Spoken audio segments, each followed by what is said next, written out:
Hello everyone, today I'm reviewing the Colt Sportsline M4 Microswitch G3.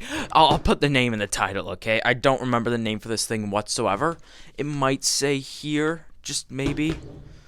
Oh, not really. It's property of the US government when it isn't.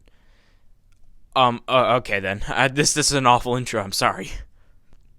So, hello everyone. So today we're reviewing the I'm doing the same thing again.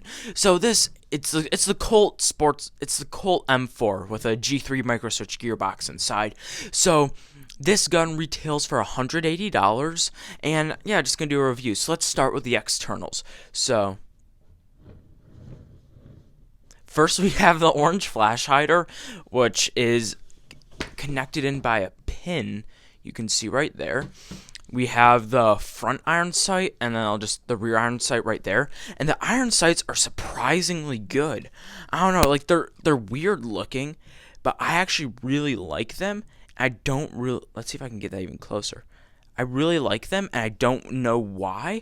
I think it's just because you can use that for more pinpoint targeting, and that just for like quickly looking down the scope. I don't know. It looks weird, but performs surprisingly well. And to get the iron sights down, you just do a little of that. Then you do this, and you push it down. You just flip a little switch. Then flip a little switch, and it stays down. So yeah, pretty standard. Here we have a metal handguard. So metal handguard, I don't know how I feel about it. So since it's metal, it's much stronger. It's a lot more idiot-proof, which is very nice. You can bang it into things. The paint is coming off a little bit there after like one match or one like day of playing airsoft. I don't know. So that might kind of contribute to like a cool battle-worn look. Either way, more durable, but it's a lot heavier. It's very front heavy. So just be aware of that. Most people probably like metal handguards. I prefer polymer, but metal's still very nice. It's very secure. You don't have to worry about hitting it into something. So, yeah, I would prefer if it was polymer, put the metal somewhere else, but it's not the end of the world. And most of you guys would probably like that. Now, before talking about the receiver, let's go to the back, to the stock. So, to pull off the stock, you just do that. I just knocked the magazine on the floor. Let me just grab that real quick. Okay, so this is the stock. It's a standard, I believe, crane-style stock. It has a rubber back, which is very nice. Don't know how long this will last. It feels very durable, though, so that's nice. I don't know if you can even see inside it or if it really matters. There's a hole in the top. I don't like that. I don't get why it's there. It's not a big deal, but there's a hole in the back. To adjust it, so to get it on and off, you pull the back to pull the pin very far down. So I'll demonstrate that right here. And then just to adjust, you just push it down like that. So very simple. You've probably used a stock like that before. If I knock that magazine over again, I'm gonna lose it. Okay, so in here we have the small Tamiya. I don't know how it's pronounced, connector. This is your basic connector. It's not as good as Dean's. I don't like why people keep using Tamiya when Dean's is just better. Just because more people have this doesn't mean you should keep using it. Because then more people are going to buy this because you're using this. How about everyone just switches to Dean's? Or most people switch to Dean's except like the real cheap guns. And then everyone's happy. We get a better connector. Everyone buys batteries that, I don't know. This is nice because it's compatible. But as someone who is just starting off on airsoft recently, it's just, I don't know.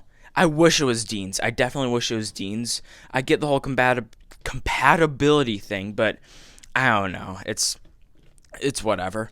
And then we have a plastic or polymer buffer tube here. Wish it was metal. Wish you took the metal from here and put it there. But it doesn't really matter. I am over-exaggerating. I would like to mention this comes with a 300-round high-capacity magazine. So you just pour the BBs in there, then use a little thing to wind them up. Now, I prefer mid caps over high caps, definitely, but it's always nice to have one high cap on you in case you run out. Now, let's talk about the grip, the receiver, and stuff. So this is a very standard grip. It is textured, which I will show right there, so that's nice. It's definitely nice to have your standard curved trigger. On this side, you have the this will bolt release that doesn't do anything, and safe semi-auto feels actually pretty nice. It's actually very stiff, but like in a good way. You're not going to accidentally switch it like I sometimes do on the Hellbreaker. So right here we have our whatever dust cover thingy. Pull the charging handle back, get to see inside. The bolt is plastic. I wish it was metal. Doesn't matter at all. I just wish it was metal.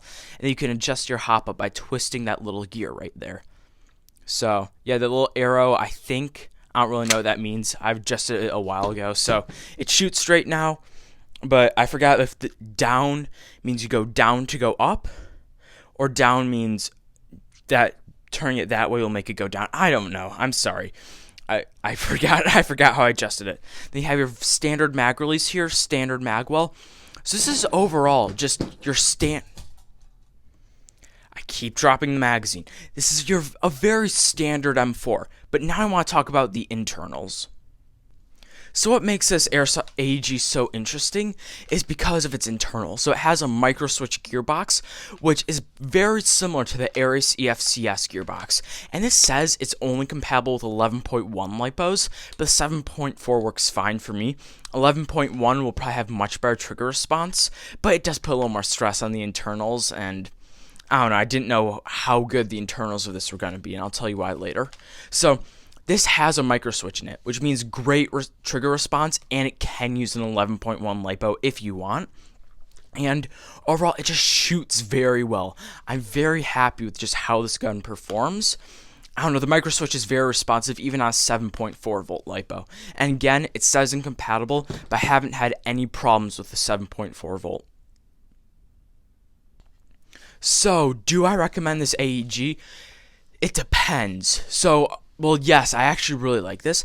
It retails for $180, which, I don't know. I don't have a combat machine, which is like the standard, so I can't really compare it to this. You can watch the videos on the combat machine and see how you like it. So, I definitely recommend. I think this would be a good purchase. I think you'd be very happy with it. And actually, yes, I do recommend it for $180 because of the Microswitch gearbox. That is very nice. Plus, the MOSFET will prevent your trigger contacts from burning out. That's very, very nice. Or the Microswitch acts like a MOSFET. I don't know 100% how it works. All I know is you don't have to worry about your trigger contacts burning out, which that's very nice. But guess what? The reason it has this weird URX rail and stuff and Picatinny in only some slots, I got this on sale for $107. So all my complaints are just invalid. My few complaints invalid. If you can get this for that cheap, get it. Just buy it. Like, it's $107 for all of this. So for $180, I recommend it, but I would wait till if you could see a sale, because there's some of these out like for $200 you can get a whole package and stuff, like batteries, scope, stuff like that. So yeah, that's really it. Thank you for watching the video. I hope you enjoyed it, and I don't know how many airsoft videos I'm going to do. I'm still going to do some headphone videos and stuff like that, just so you know. And thank you for watching, and I'll see you in the next video.